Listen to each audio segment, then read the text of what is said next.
Hi, very glad to see you on the channel. Before you start listening to the story, write in the comments whether you like the voice on the video. When I took the weekend trip up to Waco with some old buddies, I wasn't expecting anything to change back home. Sarah and I had been married for 6 years, and if there was one thing I thought I could count on, it was the simple rhythm of our life. Our little ranch-style home sat tucked behind rows of pecan trees, and our evenings were filled with cookouts, reruns of old westerns, and the occasional argument about how many stray dogs I was allowed to take in. But when I came back late Sunday night, something didn't sit right. The house was too quiet, yet too neat, like it had been staged for someone else's eyes.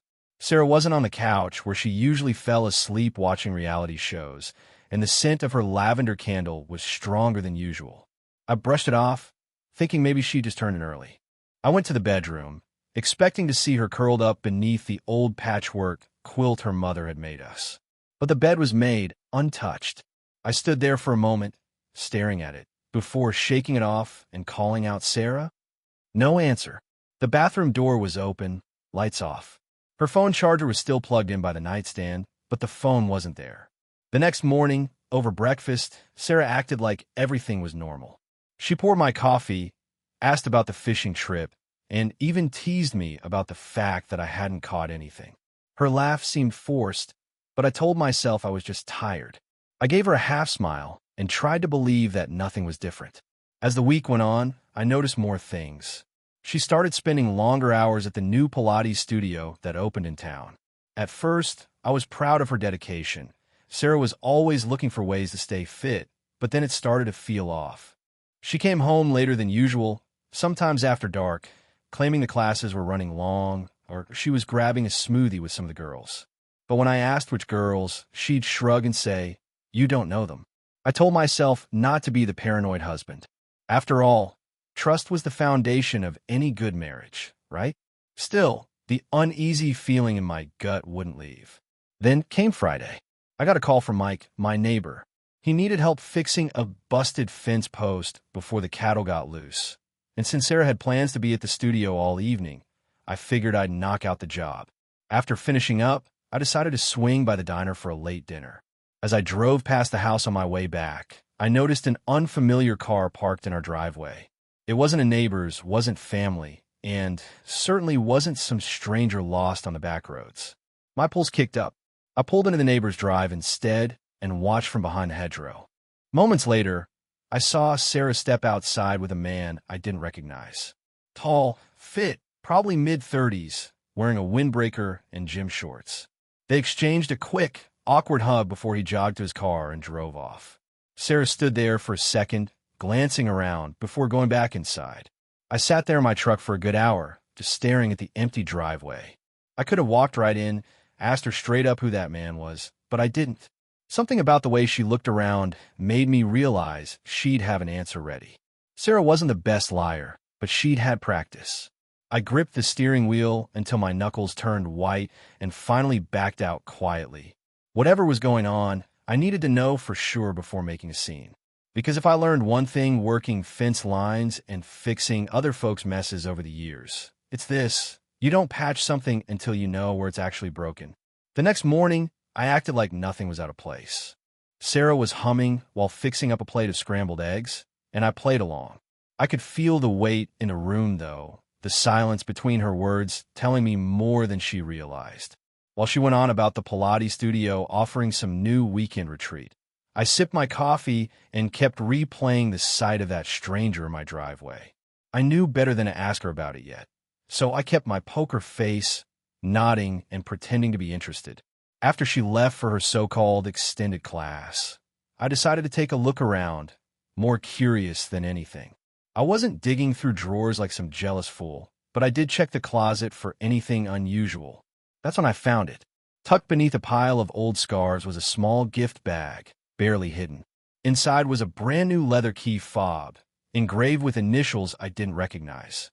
It wasn't mine, that much was sure. The tag read, "Can't wait for your next visit."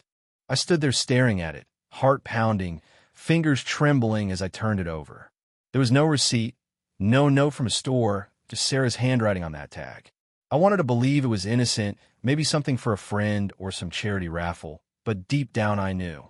I could have confronted her right then, but something held me back. Maybe it was pride, or maybe it was the realization that I didn't want to hear her lie to my face. Instead, I took the key fob and replaced it with an old rusty one I had from a junk truck. Same shape, but worn and faded. I rewrapped it carefully and slid it back into the gift bag, tucking it exactly where I found it. I wanted to see how this played out. The rest of the weekend was strange. Sarah acted like everything was fine, maybe even too fine. She went out of her way to cook dinner, made sure to cuddle on the couch, and didn't once mention the retreat she'd been so excited about earlier that week. I kept watching, waiting, letting her think she was safe. On Sunday, I noticed her sneaking glances at the closet when she thought I wasn't looking. That evening, while I was out working on a neighbor's busted gate, I watched from the corner of the field as Sarah left the house with that gift bag in hand. No gym bag, no yoga mat, just the gift. She got in her car and drove off toward town. I didn't follow. Not yet. I wasn't ready without more. Instead, I spent the night thinking about every small detail I'd ignored over the past few months. The late nights, the extra makeup, the sudden interest in fitness classes she never cared for before. All of it started lining up like fence posts on a straight line. When she returned later that night, I pretended to be asleep. I listened as she moved quietly through the kitchen, setting her keys down softer than usual. I could feel her standing at the bedroom door, watching me for a second, like she was making sure I hadn't noticed her absence. I kept my breathing steady and eyes shut, even though anger was churning under the surface. Lying there, I knew one thing for sure. I wasn't going to storm out or shout. That'd only give her a way to twist it back on me. No, I was going to let her think she still had the upper hand. Whatever game she was playing, I'd play it better. I could feel the storm building inside me, but I kept it calm on the outside. If Sarah wanted to lie, I'd let her. For now. The next few days I kept my head down and my ears open. Sarah seemed lighter, almost giddy at times, which only made the knot in my stomach grow tighter. I tried to act like I hadn't noticed, like I was too busy with odd jobs to care. She'd give me little kisses on the cheek when I left for work, make sure my coffee was hot, and ask about the fences I was fixing. On the outside, she was the picture of a caring wife, but every smile felt rehearsed. I wasn't blind to it. I knew something was going on, but without knowing who exactly she was seeing, it was like chasing shadows. Still, I kept my cool and watched. One evening, I decided to swing by the local hardware store after finishing up a job for old Mr. Langley. As I walked through the parking lot, I noticed Sarah's car parked a few rows over. The studio where she took Pilates was just around the corner, but it was closed that day. I ducked behind an old Ford and watched. A few minutes later, I saw her walking out of the cafe next door, laughing with Troy. Troy was the new trainer at the gym, well known around town for being friendly, fit, and frankly, a bit too friendly. I felt my blood boil, but I took a deep breath and forced myself to stay still. I watched as they stood close, shoulders brushing, Sarah looking up at him like schoolgirl. I clenched my jaw so tight I thought it might crack, but still I didn't march over. Not yet. That night, as Sarah talked about how the studio was planning a weekend retreat in Austin, I listened carefully. She said they'd need volunteers and that Troy might be one of the organizers. She didn't mention the cafe visit, of course. I could feel the lie hanging heavy in the air between us. I nodded and played along, but inside I was boiling. Later, I searched through her gym bag while she was showering. Hidden between towels and protein bars was a receipt for 2 coffees and a slice of pie from that same cafe, dated that afternoon. She never mentioned meeting anyone. It wasn't a smoking gun, but it was enough to make me suspicious. I stared at the receipt for a long time, wondering if I should confront her then and there. The next day, I drove past the gym just to keep tabs. I saw Troy chatting with another client, nothing suspicious, but it didn't calm me. The more I thought about it, the more convinced I became that Troy was the one. The smiles, the excuses, the sudden obsession with fitness, it all pointed to him. That night, I couldn't take it any longer. As we sat at the dinner table, I laid the receipt in front of her. Sarah's eyes flickered for just a second before she plastered on a confused smile. "What's this?" she asked. "You tell me," I replied. "Looks like you and Troy had a nice little lunch. Funny, you forgot to mention it." Her smile faltered, but she quickly recovered. "Oh, that? It was nothing. I ran into him after my class. We grabbed coffee while I waited for the car to get serviced. You know how small this town is. I wanted to believe her. I wanted to swallow the lie and pretend it didn't sting. But something about the way she said it, too polished, too prepared, made me pause. Still, I nodded, pretending I bought it. Makes sense, I said, knowing full well it didn't. That night, lying in bed beside her, I replayed the scene in my head. If it wasn't Troy, maybe it was someone else. Maybe I was wrong altogether. Maybe I was just seeing things that weren't there. For a brief moment, I doubted myself, wondered if I was letting jealousy cloud my judgment. After all, Troy was harmless, right? Known to be a flirt, but never crossed the line, or so folks said. The next morning, I apologized to Sarah, told her I overreacted, that I trusted her. She hugged me and said, "I get it, honey. It's okay." But even as I said it, deep down I knew this wasn't over. Not by a long shot. I hadn't found the truth yet, but I could feel it slipping just beyond my reach. I just needed to dig a little deeper. And this time, I wouldn't let her see me coming. Days passed, but the feeling in my gut wouldn't leave. Something still wasn't right. Sarah acted normal, too normal. Every smile, every word, every laugh felt staged, like she was reading from script. I tried to shrug it off, convincing myself maybe I was just wound up from too many hours under the sun fixing fences. Still, my gut kept tugging at me. One afternoon, while Sarah was out running errands, I decided to look around the house a little more carefully. I wasn't proud of it, but something inside told me I had to. It wasn't snooping, I told myself. It was self-defense. I checked her gym bag again, but it was empty this time. The closet? Nothing out of place. But then, tucked between a stack of old magazines in the guest room closet, I found a small envelope, sealed, with the words "for you" scrawled on the front in Sarah's handwriting. My heart hammered as I opened it. Inside was a handwritten card, decorated like a romantic anniversary card, except it wasn't for me. The message was short but clear.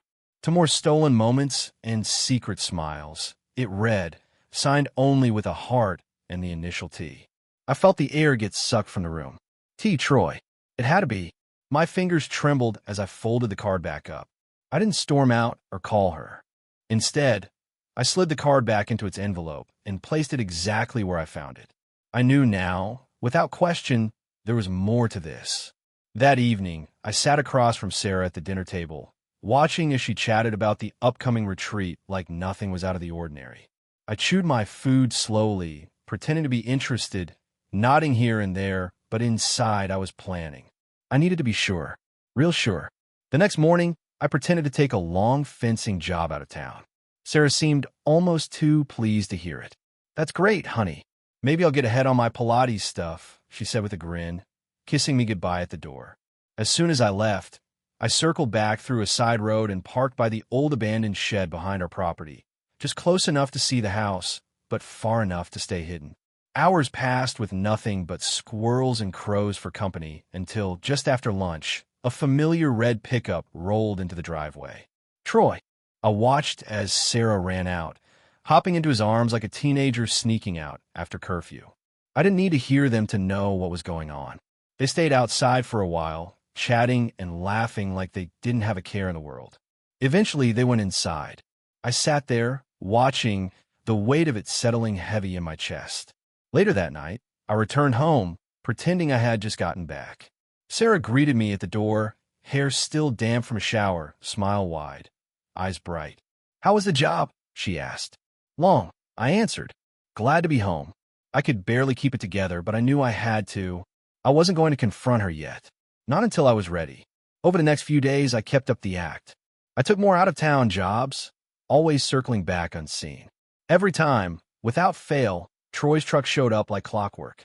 Sarah lied with ease, giving me new reasons each time for her busy afternoons. Pilates sessions, helping a friend redecorate, planning committee meetings. I nodded through it all. One night, as I lay awake staring at the ceiling, I knew I had to step it up. Watching from afar wasn't enough anymore. I needed something solid, something no one could deny. I decided to talk to Lucas, an old friend of mine who worked security at the gym. Lucas wasn't the type to gossip, but when I explained I thought Sarah might be in trouble or up to something dangerous, he agreed to help. A couple of days later, He handed me a flash drive. "You didn't get this from me," he said. I nodded and slipped it into my pocket. I waited until I was alone in my truck to check. Grainy footage, but there it was, Sarah and Troy leaving the gym together after hours, slipping out the back, holding hands, laughing like they had the whole world to themselves. I closed my laptop and sat there for a while, staring into the dark. I wasn't surprised. I wasn't even angry anymore. Just focused. They thought they were being clever. They thought they had me fooled. But they'd soon learn I'd been playing along this whole time, and I wasn't done yet. The next morning came heavy with silence, the kind that sinks into your bones before the sun even clears the trees. Sarah was humming in the kitchen, frying bacon like nothing was wrong, like she wasn't walking around wrapped in a lie. I sat at the table, sipping coffee, watching her closely, every move calculated, every smile forced. She had no idea that the flash drive from Lucas was burning a hole in my pocket. She had no idea that I'd spent half the night going through every second of that footage, frame by frame, studying every detail. The timestamps lined up perfectly with her made-up errands and late-night Pilates stories. I was past anger now. I was studying her like a puzzle that needed solving. "Busy day today?" I asked, playing it cool. "Oh yeah," she said, flipping a pancake. "Couple of clients, and then a planning meeting for the charity event. I might be late." I nodded, acting like I believed every word, but deep down, I knew exactly what she'd be doing. That day, instead of heading to a fencing job, I went straight to the edge of town to see Carter, a buddy of mine who owned the general store and knew everybody's business without even trying. Over a couple of sodas, I casually asked if he'd seen Troy or Sarah around lately. Carter leaned back, rubbed his chin, and said, "Funny you asked, Travis. They've been thick as thieves lately. Seen him grab lunch at that little diner near the park twice this week." I thanked him and left, the picture becoming clearer with every step. She wasn't even trying to hide it outside the house anymore. That told me two things. She thought I was either too dumb to notice or too distracted to care. Later that afternoon, I drove past the diner, just to be sure. Sure enough, parked right up front was Troy's truck, and through the window, I spotted Sarah sitting across from him, laughing like she hadn't a care of the world. I didn't stop. I just drove by, slow enough to see, fast enough to stay unnoticed. I spent the rest of the day walking through every scenario I could think of. Bust in? No. Call her out? Too soon. I needed something that would stick. Something she couldn't wiggle out of with tears or excuses. Something that would show her that I wasn't just some fool to be played with. That evening, when I got home, she was already there, setting the table for two, acting like the perfect wife. "Everything go okay today?" she asked. "Yeah," I said. Smooth as butter. I stared at her while she talked about the fundraiser, the neighbors, even mentioned Carter, completely oblivious to the fact that I'd already heard her name from him earlier. Part of me wondered if she was testing me, trying to see if I'd catch on. But then again, maybe she thought I was still blind. I wasn't. Over the next few days, I kept up the charade. Every morning, I pretended to head off to jobs. Every afternoon, I parked where I could watch without being seen. I started to notice the pattern. The same days, the same times. Sarah and Troy were creatures of habit. It became routine for them. Meet at the gym, go for a drive, and up at Troy's place or back at our house when they thought I was away. Each time I felt the anger in me grow like a storm cloud, but I held it back. I knew I'd only get one shot to make this right. It wasn't until I found the final piece that everything locked into place. I was checking Sarah's desk when I stumbled on a folded sheet tucked behind some papers. It was a guest list for a friends and family gathering she was planning to host at the house to show off our remodeled kitchen and patio. I grinned. There it was. The perfect opportunity. The timing was right, the setting was perfect, and everyone who mattered would be there. I could already picture it playing out like a scene from one of those old westerns where the outlaw doesn't even see the sheriff coming until it's too late. That night, I lay beside Sarah, listening to her breathe, pretending to be asleep while I played out every move in my head. I could almost hear the shocked gasps, picture the color draining from her face when she'd realized that the man she thought she was deceiving had been playing her at her own game the whole time. I turned to look at her, peaceful, comfortable, oblivious. I wasn't mad anymore. I was ready. The morning of the party came faster than I expected. but not before I'd fine-tuned every detail. The guest list was full of friends, neighbors, and even some distant family, people who had known us for years and would never suspect a thing. Sarah fluttered around the house like a butterfly, setting up decorations, rearranging chairs on the patio, and fussing over flower arrangements in the kitchen. She was in full hostess mode, radiant and cheerful, like nothing in the world was out of place. I watched her from the porch swing, sipping my coffee, wondering if I had ever really known her at all. She'd gotten good at this, smiling while keeping secrets tucked neatly behind her eyes. But today, I wasn't going to let her get away with it. Around noon, I snuck out back and made a quiet phone call. "Amy, you sure you're still up for this?" I asked. Amy, my neighbor who had been left high and dry by her own cheating husband months ago, didn't even hesitate. "Absolutely," she said. "They've got it coming." I trusted her. She wasn't in this for drama or revenge. She just knew betrayal when she saw it, and if there was anyone who deserved a front-row seat to Sarah's unraveling, it was Amy. As guests began to arrive, the house filled with laughter and the smell of slow-cooked barbecue. Sarah looked like the queen of the day, greeting everyone with hugs and wide smiles. From the outside, we probably seemed like the perfect couple. A few friends even complimented us on how well we worked together hosting the party. I chuckled inside, knowing how fragile this pretty picture really was. I played the part of the proud husband, shaking hands, flipping burgers, and keeping up appearances. In the late afternoon, I noticed Troy show up. He was cautious, eyes darting like a deer in hunting season. He came alone, of course, wearing a sheepish grin and holding a six-pack like it would make him invisible. Sarah spotted him across the yard and waved, subtle but enough for me to catch. I saw her slip away shortly after, claiming to be grabbing extra napkins. I wasn't worried. I had seen this pattern too many times to fall for it now. As the sun dipped lower, painting the sky orange and gold, I gave Amy the signal. Without hesitation, we quietly slipped away from the crowd and headed upstairs. The old house creaked under our steps, but with the music and chatter outside, no one noticed. In my own room, Amy and I sat on the edge of the bed, sharing a quiet laugh at how smoothly everything was going. "She really thinks you're out there manning the grill," Amy whispered.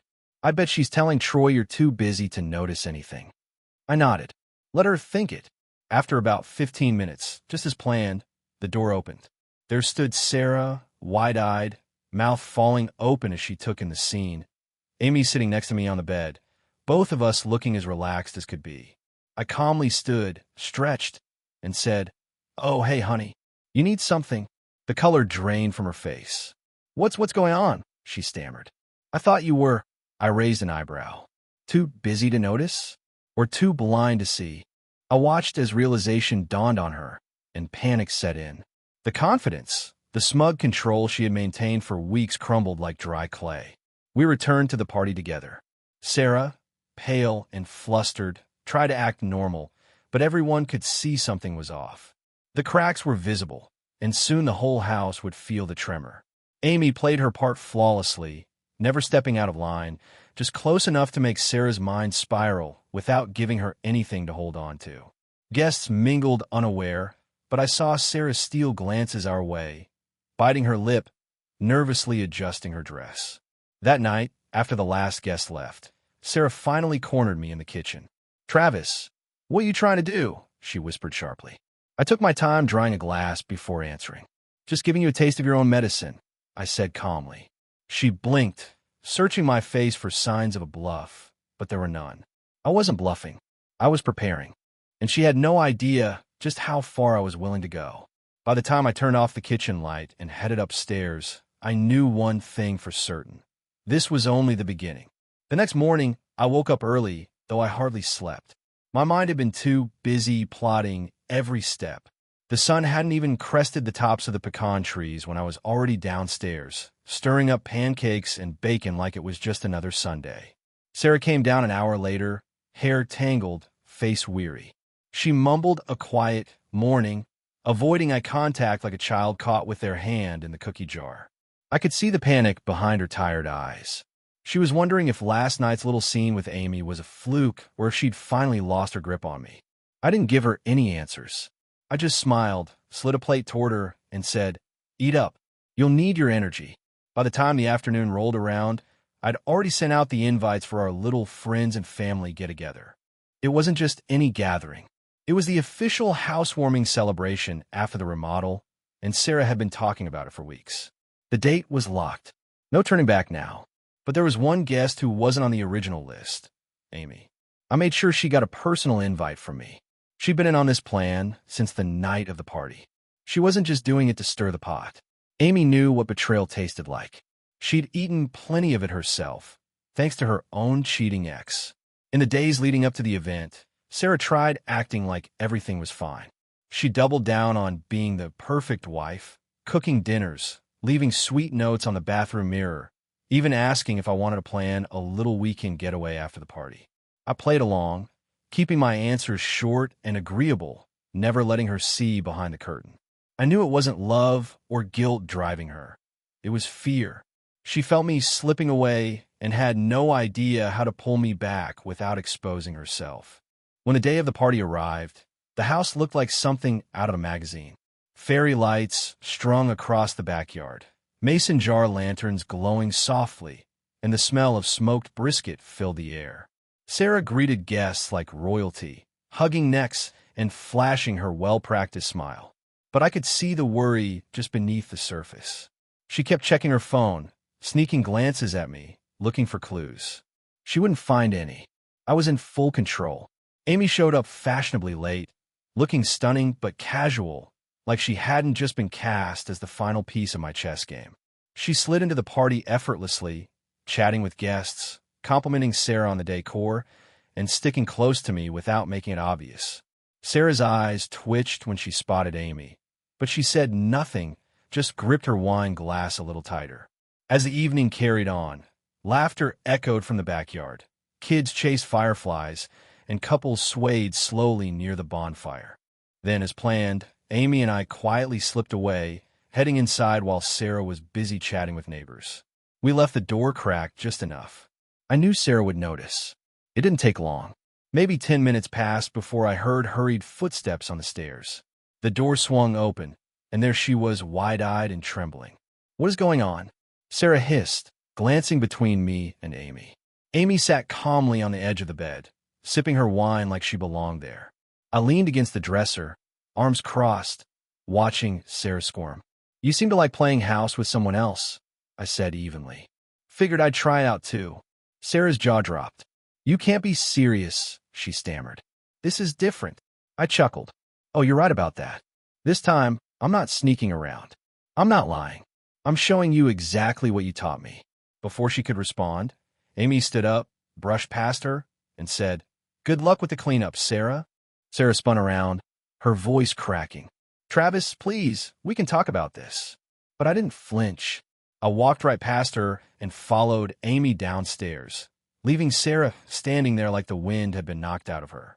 The whispers started before we even stepped back outside. Guests had noticed the tension, the delay, the red creeping up Sarah's face when she finally emerged from the house. Some of them might have figured it out immediately. Others would soon enough. I didn't care. I wanted the story to spread, the truth to do what truth does best, shatter facades. Later that night, as the last guest left and Sarah sulked quietly by the kitchen window, I cleaned up the empty glasses without a word. The silence in the house was louder than any argument could have been. She tried again, softly this time. "Travis, I made a mistake." I just shook my head and replied, "No, Sarah, you made choices." I could see it then. She finally knew she'd lost. And the best part? I wasn't even done yet. The following morning, I woke up to the scent of coffee already brewing. Sarah was downstairs, acting as if last night hadn't happened, as if she could somehow rewind everything with a fresh pot and a half-hearted smile. I could hear her humming in the kitchen like she hadn't just watched her whole world tilt sideways. I took my time coming down, letting her stew in the silence she thought she could fill with breakfast. "Morning," she said with forced cheer when I finally stepped into the kitchen. I nodded, grabbed a mug, and said nothing. The quiet hung heavy between us, but Sarah, ever the actress, plowed ahead. "I was thinking," she said, placing a plate of eggs and toast in front of me. Maybe we could take that trip after all. Get away, just the two of us. Clear the air. I raised an eyebrow, but said nothing. She filled the silence on her own. I know things have been strange. I just want to make things right, Travis. I studied her, watching her twist the corner of the kitchen towel nervously. There it was, that same desperation I saw last night when she realized the game wasn't hers to control anymore. I leaned back in my chair. Sarah, I don't think a trip is going to fix anything. Her face paled, but she kept the charade alive. Travis, please. I know you're upset about Amy. I cut her off. You don't get to bring up Amy like she's the problem. Sarah flinched, but quickly recovered, wiping her hands on her jeans and pushing out a shaky breath. I panicked, okay? I was confused. It didn't mean anything. I could almost admire her for trying so hard to sell the lie, but I'd seen enough to know better. The day dragged on with Sarah hovering around me like a shadow, trying to act normal, slipping back into old routines. She even went as far as to bake that lemon pound cake she knew I liked, setting it on the counter like a peace offering. I ignored it, instead spending most of the day outside fixing the garden fence, pretending like I wasn't watching her fumble for control. By evening, I found her sitting on the back porch, arms wrapped around her knees, staring out over the field. Travis, she said quietly when I joined her. I messed up. I know I did. But we can fix this. I'll do anything. Her voice cracked under the weight of her own guilt, but it didn't stir the sympathy she was hoping for. I sat down beside her, letting the silence stretch. You ever think about what it cost me? What it cost us? I asked. She turned to me, eyes glossy. It didn't mean anything, I swear. I was lonely. I thought maybe you didn't care anymore. I shook my head. No, Sarah, you didn't think. You decided. Big difference. She wiped at her eyes, looking smaller than I'd ever seen her. But you still love me, right? The question hung in the air, and I could see her clinging to the hope that I'd say yes. That I'd fold like I always had when she messed up. I stood up instead. I did, I said, staring out over the fields. I did love you, but you killed it the second you let him in here. Sarah shot up, grabbing my arm. Travis, please, she pleaded. I'll cut it off. I'll make it right. I gently pulled away. You already did. You made it final when you chose him over us. You just didn't realize it until now. That night, I packed a small bag and left the house without a word. I drove out past the county line, stopping at Amy's place. She opened the door before I even knocked, like she'd been waiting. No words were needed. She just stepped aside and let me in. I spent the night on her couch, staring at the ceiling fan spinning lazily above me, feeling the weight lift off me with every slow turn. The next morning, my phone lit up with messages from Sarah, apologies, promises, desperate pleas. I didn't respond. Instead, I sat on Amy's porch, sipping coffee, watching the sun rise over the trees, feeling for the first time in months like I wasn't suffocating. Back at the house, Sarah was left to replay every choice she made without me there to pretend it was all okay. And I knew, deep down, that no apology, no trip, no batch of lemon cake could undo the truth. She'd gambled with what we had and lost. Thank you for listening to the end. I hope you enjoyed it very much. Don't forget to give a like and tell us in the comments what you would do in such a situation.